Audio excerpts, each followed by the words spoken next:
അൽക്കുത്തുമാളിൻ്റെ ബാക്കി വിശേഷങ്ങൾ പറയാം. വാട്ടർ ഡാൻസ് കണ്ടിട്ട് നമ്മൾ പിന്നെ പോയത് ഈ ഒരു ലൈറ്റ് ഹൗസിലേക്കായിരുന്നു. അകത്ത് കയറി കഴിഞ്ഞാൽ ഇതുപോലെ കുറേ പില്ലേഴ്സൊക്കെ ആയിട്ട് നല്ല രസമാണ് കാണാനായിട്ട്. ആൻഡ് ഈ ഒരു സ്റ്റെപ്പൊക്കെ കയറി മുകളിലെത്തുമ്പോൾ നമുക്ക് കിട്ടുന്ന ഒരു വ്യൂ ഉണ്ടല്ലോ, ശരിക്കും പ്രൈസ്ലെസ് ആണ്. ആ ഒരു ഇരുട്ടിൽ ഇങ്ങനെ ഒരുപാട് ലൈറ്റിൻ്റെ ശോഭയിൽ തിളങ്ങി നിൽക്കുന്ന ഫഹീലിനെ നമുക്ക് കാണാൻ പറ്റും. കുറച്ച് നേരത്തെ വരികയാണെങ്കിൽ കടലിൻ്റെ ഭംഗി നന്നായിട്ട് ആസ്വദിക്കാൻ പറ്റും. പിന്നെ നമ്മൾ പോയത് ഇങ്ങോട്ടായിരുന്നു. കണ്ട ഒരു 3 സ്റ്റാർ ഹോട്ടലിൻ്റെ സെറ്റപ്പ് തോന്നുമെങ്കിലും ഫിഷ് മാർക്കറ്റാണ്. അകത്ത് കയറിയപ്പോൾ ആ ഒരു അറേഞ്ച്മെൻറ്റ്സും നീറ്റ്നെസ്സൊക്കെ കണ്ട് ശരിക്കും ഞെട്ടിപ്പോയി. പിന്നെ നമ്മൾ കയറിയപ്പോഴത്തേക്കും ഏകദേശം ക്ലോസിങ് ടൈം ആയിട്ടുണ്ടായിരുന്നു. എന്നാലും അത്യാവശ്യം കുറേ മീനുകളെയൊക്കെ കണ്ടു.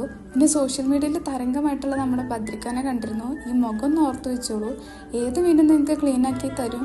പിന്നെ പോരാത്തതിന് നിങ്ങൾക്ക് നാട്ടിലേക്ക് കൊണ്ടുപോകണമെന്നുണ്ടെങ്കിൽ അതിനുള്ള അറേഞ്ച്മെൻറ്റ്സ് ഇവർ ചെയ്തു തരും.